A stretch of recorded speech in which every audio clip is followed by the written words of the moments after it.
Hare Krishna. Welcome to Vedic village. आप सब लोगों का वैदिक विलेज में बहुत बहुत स्वागत है।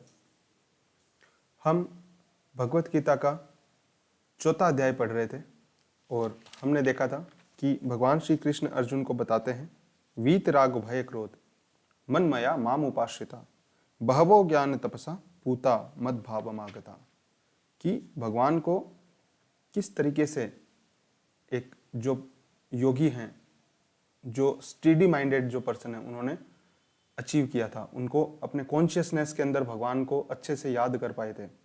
उसका रीज़न क्या था?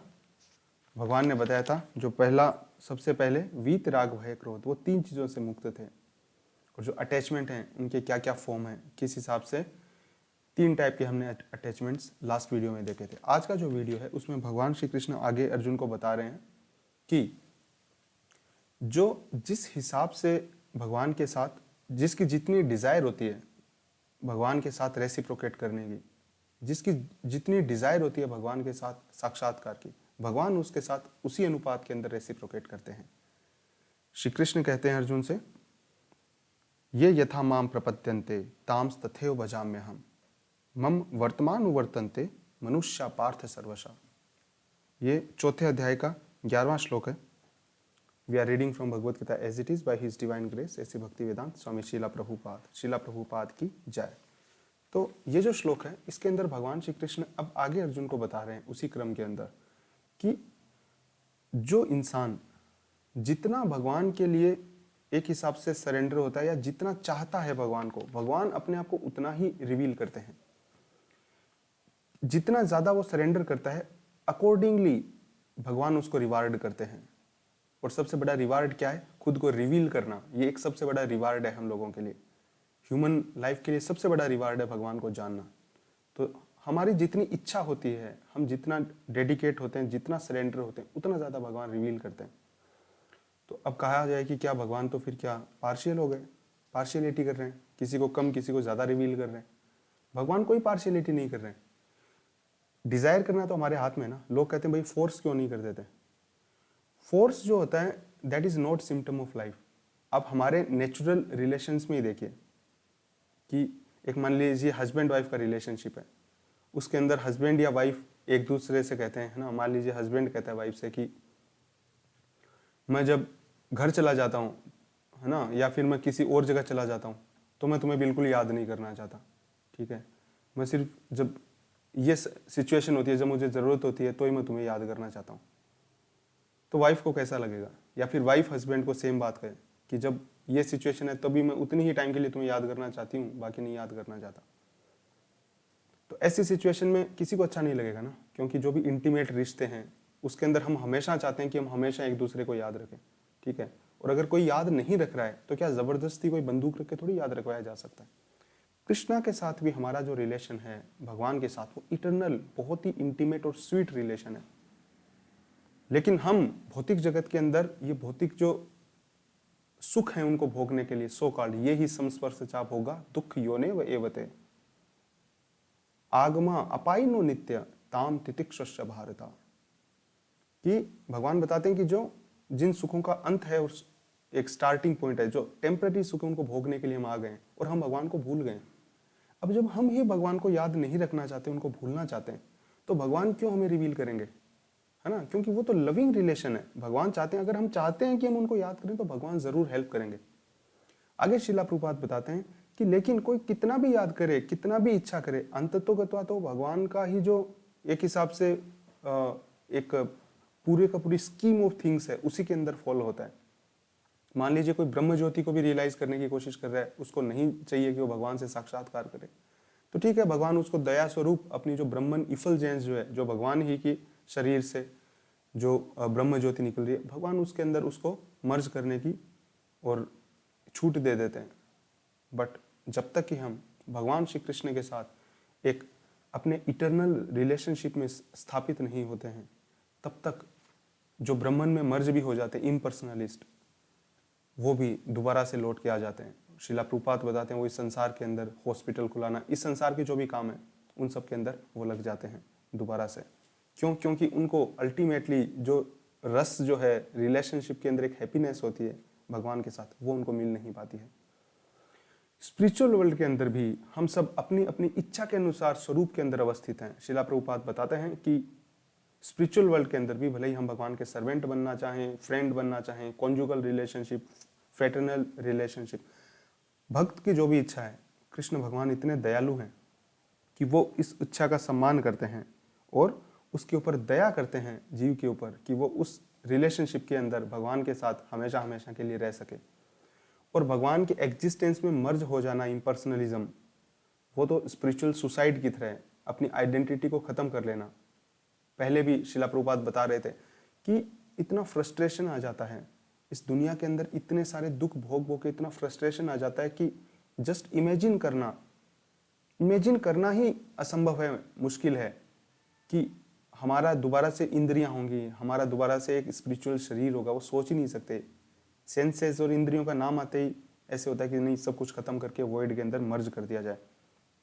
तो भगवान को, स्वयं श्री कृष्ण को, ईश्वर परमः कृष्ण सच्चिदानंद विग्रह अनादिरादिर गोविंदा सर्व कारण कारणम, भगवान को उनके ओरिजिनल एक फॉर्म के अंदर समझना और उनको to worship the supreme personality of Godhead for complete perfection, that is the culmination of Krishna consciousness. ये कृष्ण भावनामृत जो मूवमेंट है, ये एक साइंटिफिक प्रोसेस है, हमें स्टेप बाय स्टेप रेज करने के लिए, हमारी चेतना को स्टेप बाय स्टेप रेज करने के लिए। क्या, किस चीज के लिए रेज करने के लिए?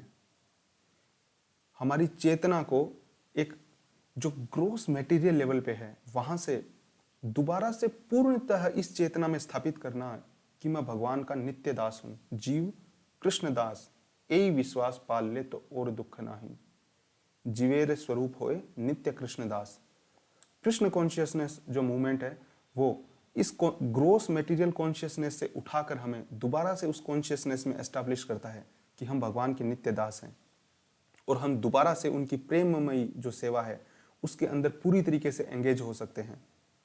एक गुरु जो होते हैं वो ट्रेन करते हैं अपने डिसाइपल को कि वो किस तरीके से भगवान की सेवा में एंगेज हो सकें, उसके साइकोफिजिकल नेचर के अनुसार। जब हम हर रोज मंगल आरती गाते हैं, उसके अंदर कहा जाता है श्री विग्रह आराधन नित्य नाना श्रृंगार तेव मंदिर मार्जना दो, चतुर्विधा भगवत प्रसादो स्वादन्न तृप्तान हरि भक्त संगान कृत्येव तृप्तिम भजता सदैव वंदे गुरोश्री चरणारविंदम। गुरु जो हैं वो शिष्यों को एंगेज करते हैं भगवान की साधना के अंदर, भगवान की सेवा के अंदर, डीटी वर्शिप के अंदर गुरु एंगेज करते हैं, ट्रेन करते हैं उनको। और भगवान का जो प्रसाद है वो मतलब गुरु जो होते हैं वो अपने भक्तों के साथ वो डिस्ट्रीब्यूट करते हैं उनको, भगवान का जो दया जो है वो उनको वितरित करते हैं प्रसादम के तौर पे। तो एक बोनाफाइड स्पिरिचुअल मास्टर को अप्रोच करना बहुत ज़्यादा ज़रूरी है। अर्जुन भी जैसे बोलते हैं शिष्यस्ते हम शाधिमाम त्वाम प्रपन्नम तस्मात् गुरुम प्रपद्येत जिज्ञासु श्रेय उत्तम। तो अर्जुन भी जब भगवान को गुरु मानते हैं तो उसके बाद श्री कृष्ण उनको इंस्ट्रक्शन देना स्टार्ट करते हैं। तो बहुत ज़्यादा ज़रूरी है कि हम एक ऐसे बोनाफाइड गुरु को, so many cheater gurus are there, सबसे बड़ी समस्या ये है आज के टाइम में कि मतलब गुरु रॉक स्टार की तरह एक्ट कर रहे हैं, गुरुओं के खिलाफ इतने हीनियस चार्जेस लग गए हैं, है ना, उनके वो पूरे कन्विक्ट हो गए हैं, जेल के अंदर हैं, फिर भी उनके फॉलोअर्स उनको फॉलो कर रहे हैं। गुरु एकदम serial offender, serial killer, serial murderer, इतने ज़्यादा मतलब पता ही नहीं लगता है कई बार कि ऐसा हो। लोग जैसे कई बार ऐसे होता है ना, अपने को लगता है कि कोई इतना ज़्यादा मूर्ख कैसे हो सकता है कि सामने दिखाई दे रहा है, उसके बाद भी ऐसे चीटर गुरुज को एक्सेप्ट करना। सो एक्चुअली ये बहुत बड़ी एक ज़रूरत है कि हम पहले बहुत ही क्रिटिकल एनालिसिस करें जिस भी पर्सन को गुरु मान रहे हैं। ऐसे ही टॉम डिक एंड हैरी को किसी आंख बंद करके गुरु नहीं मान ले। गुरु को स्वीकार करना एक बहुत बड़ा स्टेप होता है, क्योंकि उसके बाद तद्विधि प्रणिपातेन परिप्रश्नेन सेवया, वो व्यक्ति हमें भगवान से मिलाएगा, लेकिन वो तभी तो मिलाएगा जब वो पहले मिल चुका है, पहले खुद आत्म साक्षात्कार कर चुका है।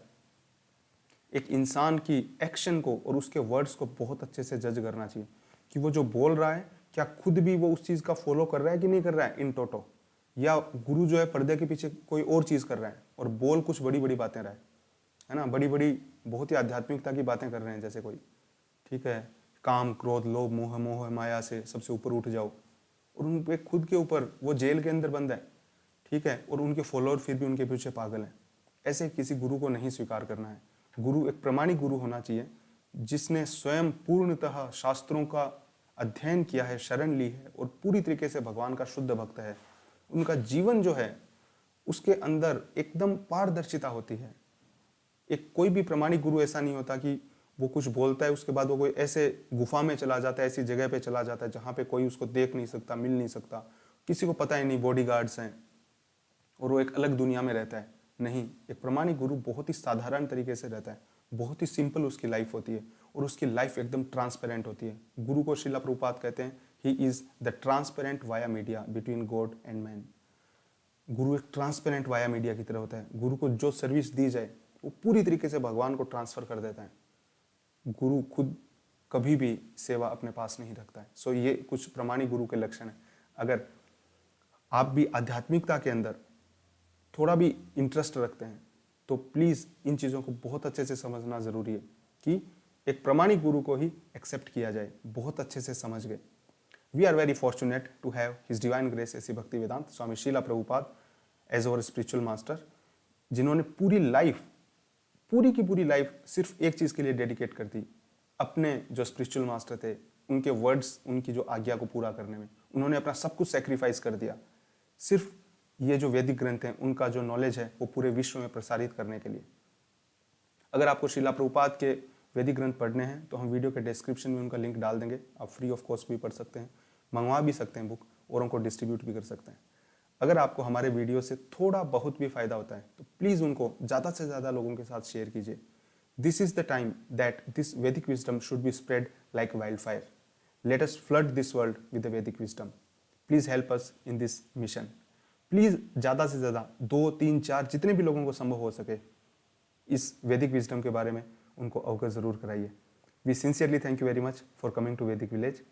हरे कृष्णा, जय श्रीला प्रभुपाद।